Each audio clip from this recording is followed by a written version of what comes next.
Friday Q&A. Had some questions in class this week on gross margin versus contribution margin income statements. So I'm going to call the first one the traditional income statement, and then the other one a contribution margin income statement. So we are going to take a look and see what those differences are. So let's just get these margins all set up and all that sort of stuff. Okay, so what do we have? We're going to start with, as all income statements start with, revenue.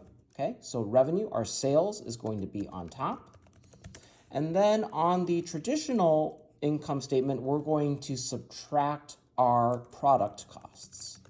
Okay, we know these as cost of goods sold. We're going to subtract those to get our gross margin. And then we're going to, once again, subtract our period costs. Typically, these are our selling, general, and administrative costs. Subtract those to get to our net income.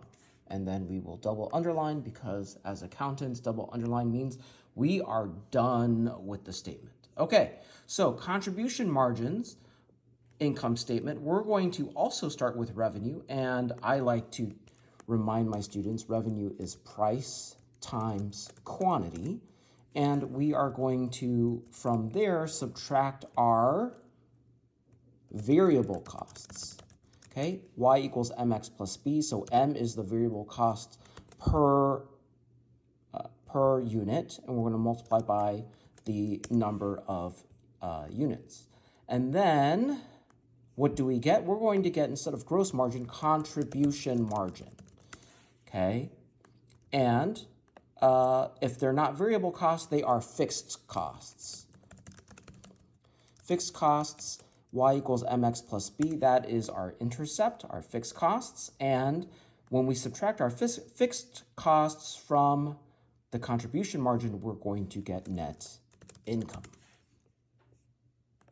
Double underline. Notice we start with the same thing, revenue, and we end with net income. It's the middle part that is different. We have gross margin on the traditional income statement and contribution margin on the contribution margin income statement. Hope this helps.